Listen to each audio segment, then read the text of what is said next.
บ่ได้เรียบร้อยเพิ่นขุดพี่น้องเอ้ยทั้งนี้อาชีพทั้งนี้จะเฮ็ดหยังเนี่ยแต่ละวันเฮ็ดมันอาชีพชวนมันโดยส่วนมันก็เคยไปหับจ้างอยู่บ่กรีดยางบ่น้องบ่เคยบ่บ่อ๋อพี่น้องนะเพราะเขาสิมาส่งดินทรายพี่น้องเห็นบ่นี่เป็นมาส่งดินทรายที่เฮ็ดห้องน้ำข้อยก็บ่ฮู้ว่าเจ้าบ่มีอันน่ะบ่มีสไลด์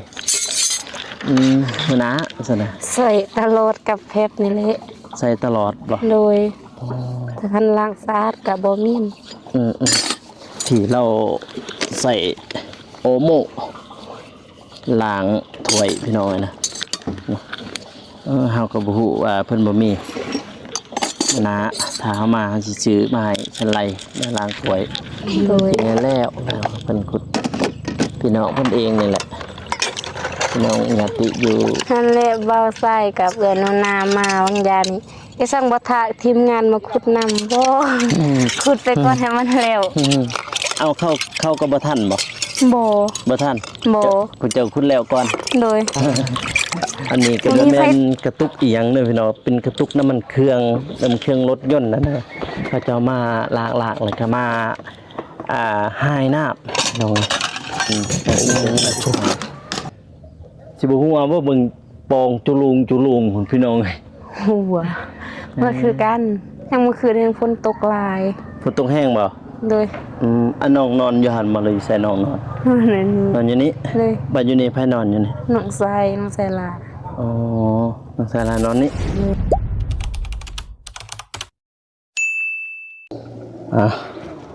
เปิดภาพมาเด้อพี่น้องเด้อกะมาอยู่ที่บ้านน้องจันทนาเส้นเก่าเส้นเคยเนาะพ่อแม่พี่น้องเนาะมื้อนี้ก็คือเก่า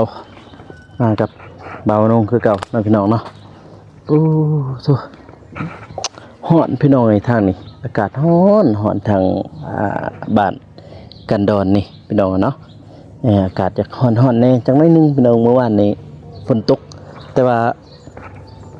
ห้องอันนั้นคุมห้องน้ำนี่น่าจะแล้วเด้อพี่น้องเด้อเพิ่น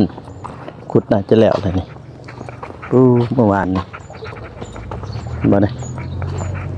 เรียบร้อยเพิ่นขุดพี่น้องเอ้ยบ่าวสายเพิ่นมาเมื่อเช้านี่ได้เห็นทางบ่าวสายเพิ่นว่าเนาะพี่น้องเนาะเปิดภาพมาก็เห็นหน้าเห็นตากันเด้อพี่น้องเด้อก็คือว่าตามสัญญาเมื่อวานนี่เนาะพี่น้องเนาะก็บ่าวโกสิตัดผมเนาะพี่น้องเนาะมื้อนี้ก็ได้ตัดผมให้พ่อแม่พี่น้องเพิ่นได้เบิ่งเด้อพี่น้องเด้อพี่ตัดใหม่ๆเลยมื้อเช้านี่ก่อนอื่นมันก็กราบทักทายสบายดีเด้อพ่อแม่พี่น้องเนาะบ่ว่าสิอยู่ภายในหรือว่าต่างประเทศก็ยินดีต้อนรับเข้าสู่ช่องบ่าวโก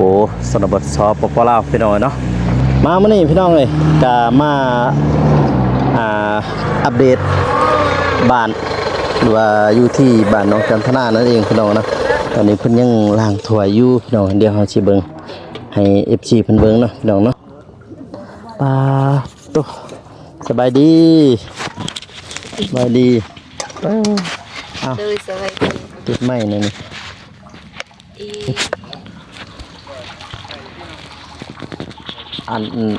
แบบว่าอากาศอยากทางนี้อยากเอาเนาะโดยในตอนเช้าได้ฝนตกเด้ฝนตกบ่ฝนตกลิ้นอาจจะซื้ออย่างหั่นจ้ะซื้อพินเลยน้องพินพี่น้อยจักปีแหละ17เลยโอ้เพิ่นยังเป็นน้องสาวน้องพี่น้องน้องสาวเบาโกนี่แหละเพราะเพิ่นอายุน้อยกว่าเบาโกพี่น้องเลยเอาบ่มีสไลด์บ่โอ้ล้างกับแพบเอาเลยล้างกับแพบเอาพี่น้องเลยเมื่อนาสิซื้อสไลด์มาให้เมื่อกี้ก็ลงมาฟ้ามาในทางนี้พี่น้องนะเพราะว่าเขาสิมาส่งดินทรายพี่น้องเห็นบ่นี่เป็นมาส่งดินทรายที่เฮ็ดห้องน้ำอาจจะบ่ได้เรียนบ่ออกแล้วเลยออกแต่เมื่อใดเนี่ยป.4ออกแต่ป.4เลย เออสบายดีได้ล่ะข้างหลังน่ะเฮ็ดอีหยังน่ะเฮ็ดหยังเจ้าสิเฮ็ดหยัง ทำเด้อเอาละ เฮ็ดหยัง เพิ่นสิสวยหน้า อ๋อเสื้อหนา โดย น้องจันทนาแม่นบ่ โดย จันทนาหรือจันทราจันทนาบ่ จันทนา เอออันนี้น้องพินพี่น้องเอ้ยอายุ17ปีพี่น้องเนาะออกเรียนแล้วแต่มใดเจ้าปใด พอสี่ ปสี่ เลย อืมถ้าน้องบ่ออกโรงเรียนเนี่ยปีนี้มใด โมโห จะออกดนแล้วบ่โรงเรียน โดนเลย จ้ะแต่อายุจักปีจะออกโรงเรียน บ่จือยังน้อยเดี อ๋อยังน้อย เลย ๆเรียนอยู่โรงเรียนหั่นบ่แม่นบ่ เลยห้องปฐมก็มีค่ะ อืมมันมีฮอดมยังอยู่หั่นน่ะ มสี่ ฮอดมสี่ เลย บัดนี้เรียนมสี่จบแล้วอยู่นี่ไปเรียนอยู่ไสอีกบัดนี้ อยู่จนลาต่อมหาเดี อยู่จุฬาพุ่น เลย พาผู้พี่น้องทางนั้นเพิ่นในจุฬาใกล้เติบด้วยจังนี่ก็น้องเพิ่นบ่ได้เรียนแล้วพี่น้องทั้งนี้อาชีพทั้งนี้เขาเจะเฮ็ดหยังเนี่ยแต่ละวัน เฮ็ดมัน เอาเฮ็ดชวนมัน เลยส่วนมัน ก็เคยไปรับจ้างอยู่บ่กรีดยาง บ่ น้องบ่เคยบ่ บ่ อ๋อทั้งบ้านน้องนี่ก็ได้เฮ็ดให้อยู่บ่ปลูกเขาวอยู่บ่ บ่ปีนี้เขาบ่ได้ปลูกเขาปลูกมัน แต่บางคนก็ส่วนมากเขาสิเฮ็ดให้หั่น ส่วนน้อย โดย ส่วนหลักๆแม่นว่าเขาเจะเฮ็ดหยังคั่นนี่หลักๆเฮ็ดสวนหยัง ส่วนมัน สวนมัน โดย มันต้นหั่นนี่ โดยมันตัวคายเลย มันต้นแต่ว่าทางนี้เขาก็ปลูกอยู่บ่กาแฟ บางคนก็ปลูกหากระปลูกปีนี้ โอ้โหหากปลูกปีนี้ โดย แต่ว่าทั้งบ้านน้องเราพี่น้องเอ้ยทั้งกันดอนนี่อากาศอยากหวานร้อนแน่ หอนเนี่ยแบบยันมันตายหั่นนะอีกอย่างก็น้ำบ่มีนะ อืม เฮ็ดไก่แบบเฮ็ดแถวภูหันแบบอากาศร้อนน้ำก็บ่มีมันเฮ็ดไปก็ตายซื่อ อืมเฮ็ดไปกระต่ายกินไปสิพี่น้องเอ้ยก็เลยเขาบ่เจ้าบ่เฮ็ดเห็นแต่ทางแถวภูแถวพาพี่น้องเขาทางแต่เฮ็ดสวนมันพี่น้องเอ้ยเฮ็ดสวนมันต้นหนึงแต่ว่าปีหนึงก็ได้ปลูกแล้วก็ลกขายพี่น้องเอ้ยแต่ว่าเขาเนี่ยเขาบ่ปลูกบ่เขาแบบให้หั่นน่ะเขาบ่ได้เฮ็ดบ่ทางนี้ ๆเขาเฮ็ดแต่2-3คนเขาเฮ็ด แบบ2-3เจ้าเนาะ โดย แบบว่า2-3เจ้านี่พี่น้องเอ้ยบางครอบครัวเอาง่ายๆคือว่าบางครอบครัวบางครอบครัวนี่ก็เฮ็ดบางครอบครัวนั้นก็เฮ็ดนะบางสิก็บ่ได้เฮ็ดก็มีพี่น้องเอ้ย เลย ล้างถ้วยน้ำประปาบ่น้ำอีหยัง น้ำประปาเด้ อ๋อน้ำประปา โดย มันแต่ละเดือนน้องเสียค่าน้ำประปาเท่าใด ตามเฮาใส่น้อยใส่หลายเลย อ๋ออันนี้เดือนลังนี่เท่าใดจะเสีย เดือน50แนวปิดก็บ่มี เวลามันเต็มก็ไปจักสิปิดหั่นนะ อ๋อแล้วปิดเปิดมันนั่น โดย ตัวบ่แม่นมองโคกเตอร์มันนั่นบ่ โดยมันบ่มี เอาเขาบ่มารับผิดชอบบ่ล่ะ บ่ส่วนหันมีแต่เด็กพวกเด็กน้อยเฮ็ดฮักเด้พอดีสิซื้อก็บ่มีเงิน เด็กหน่อยทักวันปิดเปิดกับบ่มีน้ำมันก็สไลด์เลยเนาะ โดยเสียกะลาย คือเห็นทางบ้านน้องเดิมพี่น้องทางบ้านเพิ่นก็เสียบ่หลายเด้อันน้ำประปาเนี่ยเพราะว่าเพิ่นก็บ่ค่อยได้ใช้ดอก โดย บ่ค่อยได้ใช้ดอกทางนี้ แต่ว่าทางบ้านเพิ่นนี่ทางเพื่อนเพิ่นเนี่ยนะเพิ่นสิเสียหลายเพราะว่าบ่มีก๊อกหรือว่าบ่มีผ้าอัดมันหั่น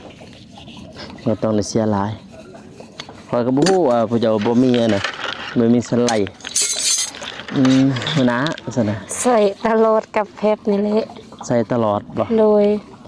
ถ้าคันล้างสะอาดก็บ่มี ที่เราใส่โอโม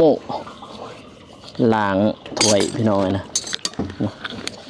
เฮาก็บ่ฮู้ว่าเพิ่นบ่มีนะถ้าเฮามาเฮาสิซื้อมาให้เพิ่นไล่แล้วล้างถ้วย โดย หาบอนเครื่องอยู่แนวกินนี่แหละพี่น้องเลยเนาะพ่อแม่จะไปใช้พ่อแม่จ้ะ แม่บ่ฮู้จักมันไปใส่สงสัยเพิ่นไปนาบ่ไปนากับเพิ่นไปหาพื้น อ๋อทั้งเฮือนน้องก็เฮ็ดนาบ่ บ่ไปหาจับงัว อ๋อไปหาอะไรงัวฮะ โดย อ๋อ เมื่อวานก็ไปนาหั่นแหละไปหาจับงัว ไปหาอะไรงัวพี่น้องงัวผู้เจ้าบ่ โดยมีแต่ตัวเดียวแต่จับบ่ได้มันไวโพด งัวตัวเดียวมันแห่ตัวแม่เลยตัวผู้ ตัวเม ตัวแม่ โดย เอาเป็นตัวแม่พี่น้องเลยก็คือทางบ้านเบาโกนำพี่น้องเนาะอากาศสิแนะนำอ้ายชื่อเบาโกเด้อ โดย ชื่อเบาโกเพราะว่าก็บ่ทันได้แนะนำมื้อวานนี้พี่น้องเอ้ยมื้อวานก็มากันเพราะว่ามาขุดน้ำสางขุดคุมห้องน้าพี่น้องเอ้ยผู้ใดมาขุดหันเห็นแล้วล่ะ น้องทรายเด้ น้องทรายเจ้าบ่ น้องโดย อ๋อก ะน้องทรายแม่จันทนาและพ่อแม่เดียวกันนั่นเด้ อ๋อเพิ่นมาซอย โดย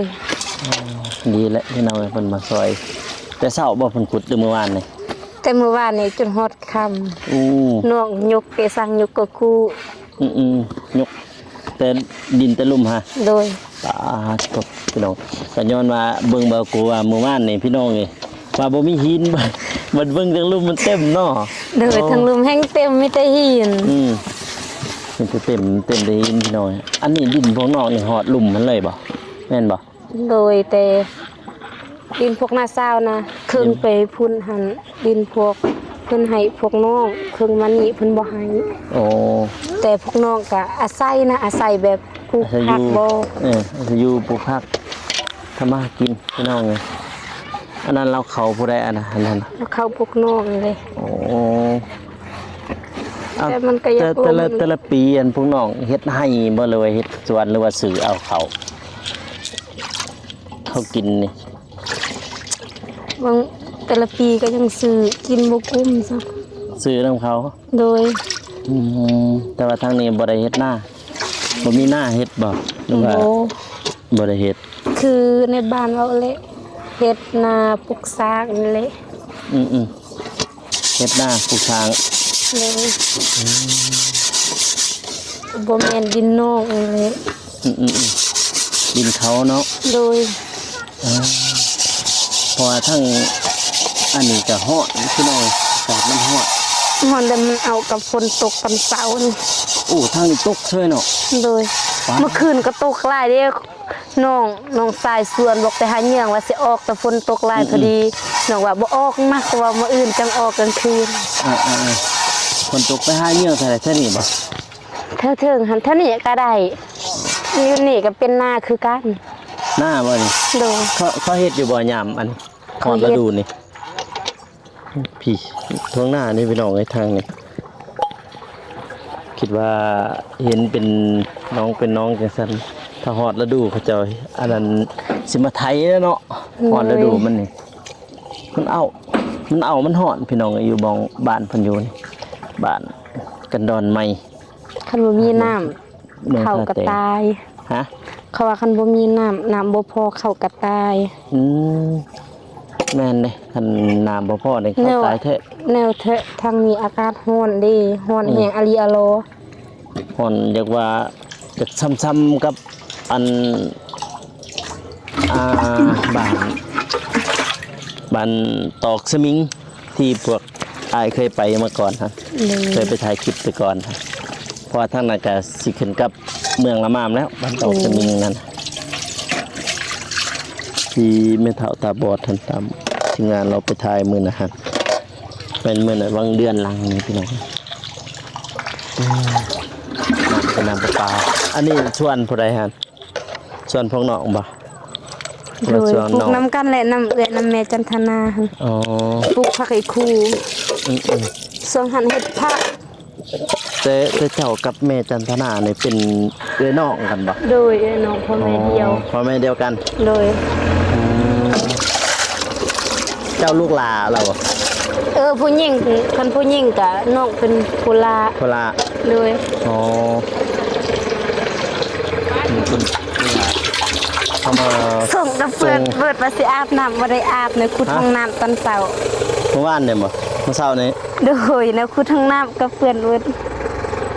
หากับพักมันกีดเนี่ยบ่เนี่ย โดย เออ เอื้อยน้องได้อาบทานอยู่แล้วแต่น้องทันอาบ เห็นอยู่บางกีดเนี่ยอ้าวคือจังว่าผู้หนึงอาบแล้วผู้หนึงยัง น้องชายก็อาบแล้วแล้วน้องชายเพื่อนอริยารอเพิ่นไปขุดอยู่หลุมนี่ เพิ่นแล้วเนาะขุดเนาะ เลย แล้วเจ้าก็เยอะขึ้นพี่น้องเอ้ยเจ้าตักดินนั่นขึ้น เลย ตักดิน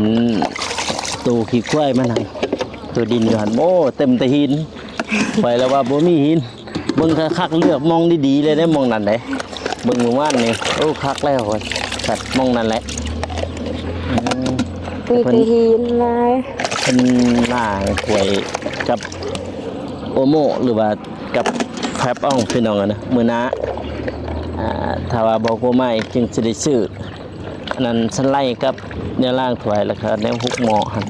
เลย วันนี้เผาแน่พี่น้องเลยเผาคิดว่ายังมาทันแล้วหน้าอันนั้นห้องน้ำนั่นน่ะ เลย จริงๆแล้วพี่น้องเป็นขุดพี่น้องเพิ่นเองนี่แหละพี่น้องญาติอยู่ นั่นแหละเบาใส่กับเอื้อนนามาวังยานี่ไอ้สั่งบ่ทะทีมงานมาขุดนำบ่ขุดไปก่อนให้มันแล้ว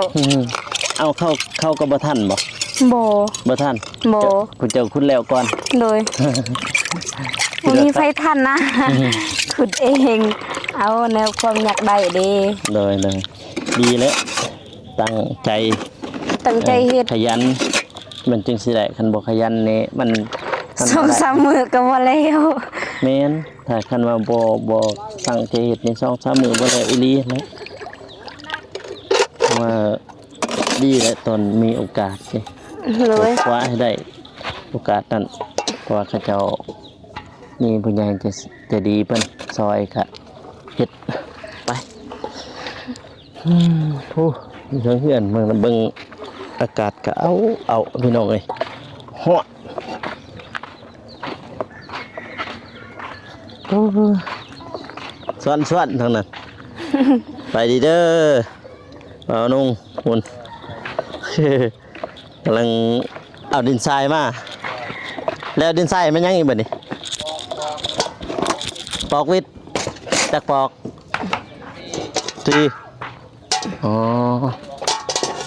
เฮ็ดบ่นี่แหละเพื่อนเราพี่น้องเลยอันนี้ก็บ่แม่นกระตุกอีหยังเด้อพี่น้องเป็นกระตุกน้ำมันเครื่องรถยนต์นั่นน่ะเขาจะเอามาลากแล้วก็มาหายน้ำน้องโอ้โห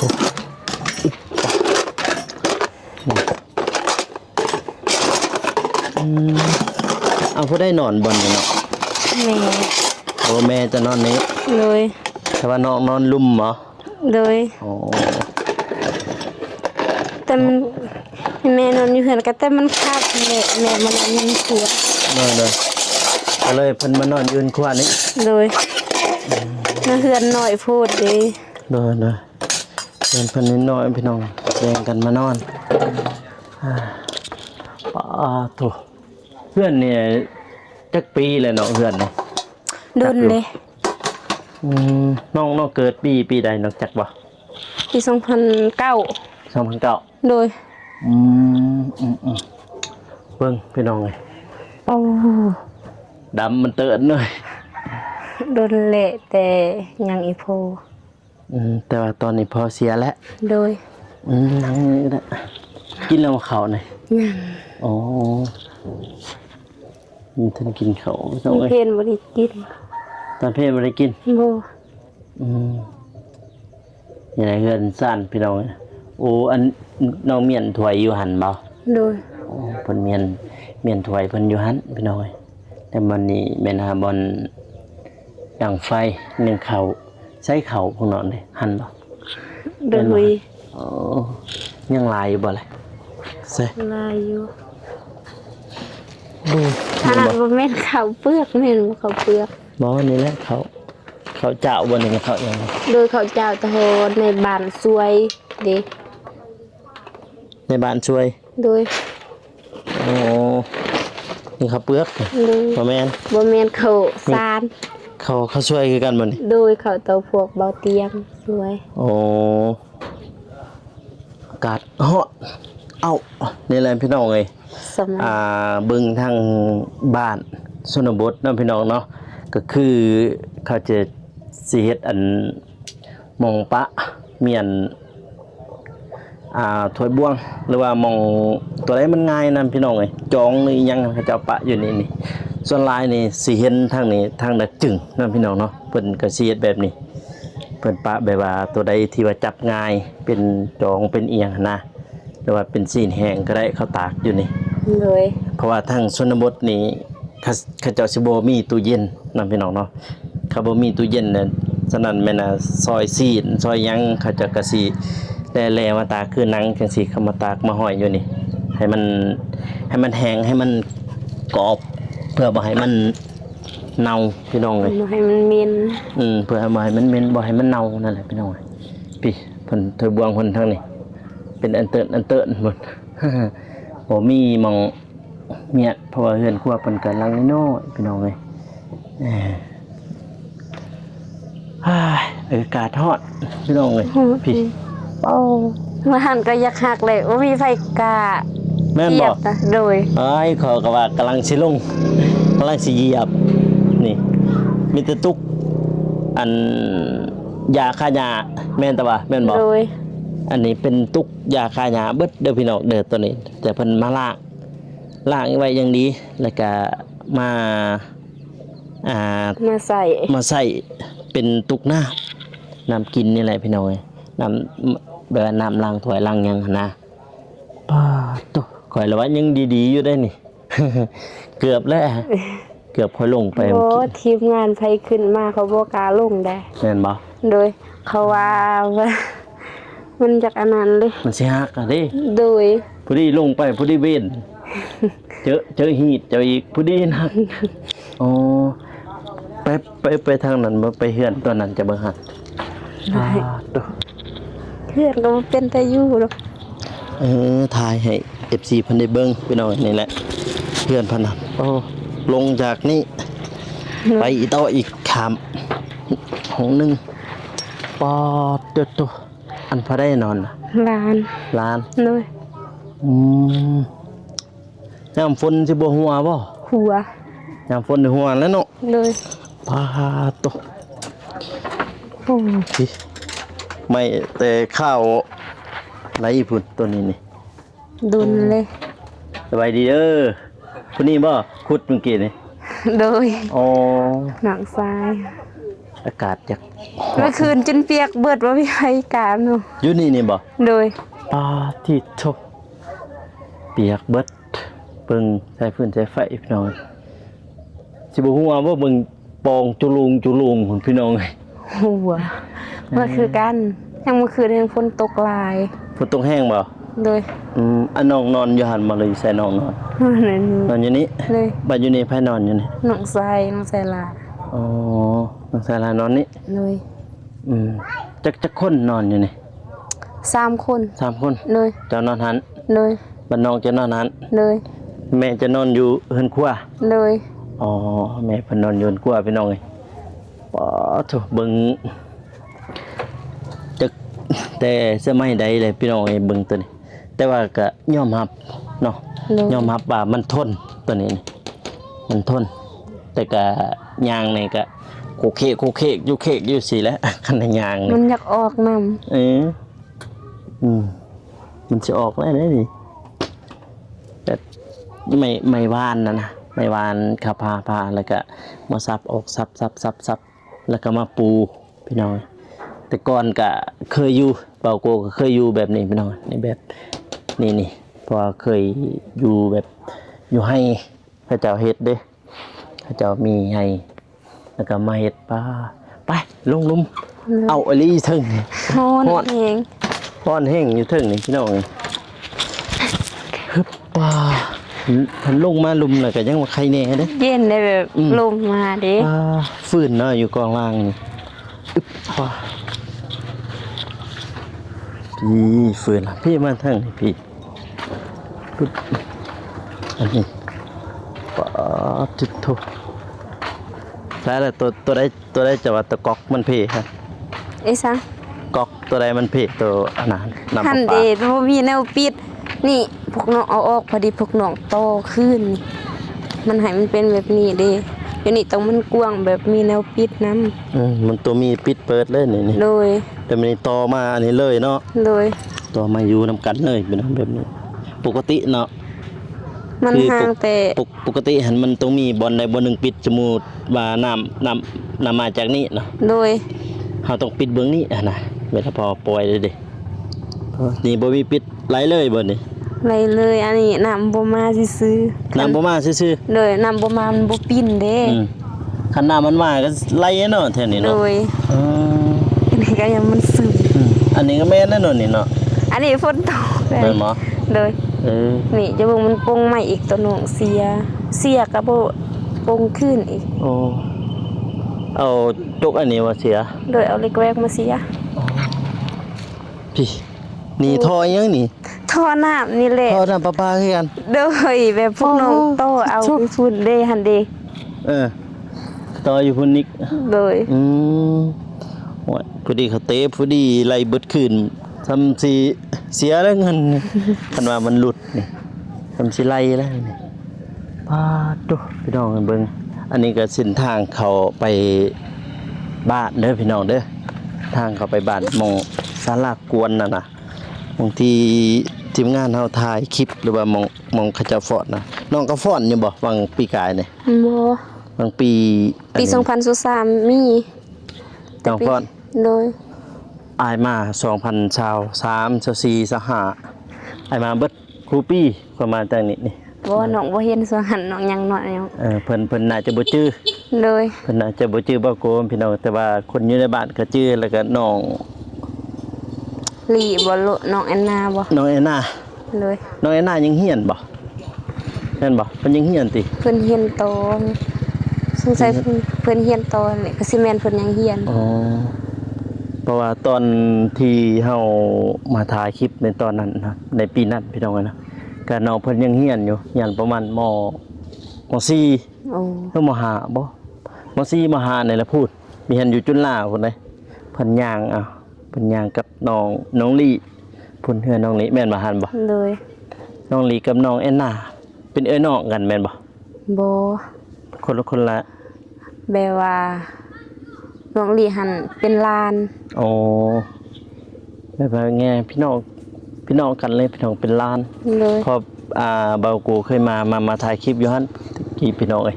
ในปี2023ก็คือเบากูนี่ก็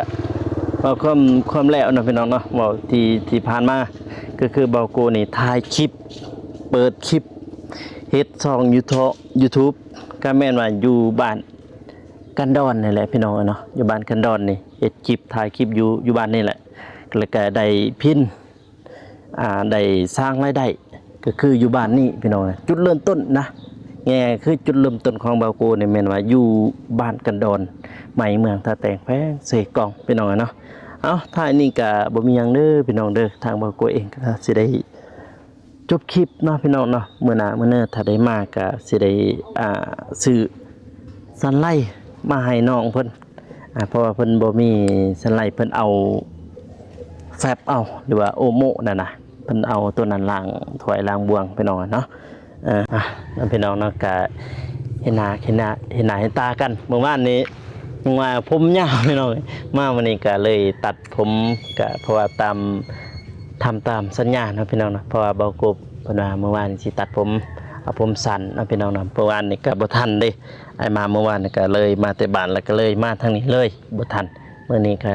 มาแต่เช้าเลยตัดผมจังได๋ก็อวยพรทางผู้ใหญ่ใจบุญทุกท่านจงมีแต่ความสุขความเจริญเนาะปรารถนาสิ่งใดก็ขอให้ได้สิ่งนั้นให้ได้ดังสมปรารถนาไปใส่มาใส่ไปฮอดจอดให้ถึงให้มีแต่คนฮักคนหอมคนฮักคนแพงท้ายนี้ก็บ่กูก็บ่มีหยังมากมายเนาะก็สิขอตัวลาไปก่อนกับน้องพินเนาะพี่น้องเนาะสำหรับคลิปนี้ขอกล่าวคำว่าสบายดีพี่น้องแล้วเจอกัน EP หน้าเด้อพี่น้องเด้อบ๊ายบาย บาย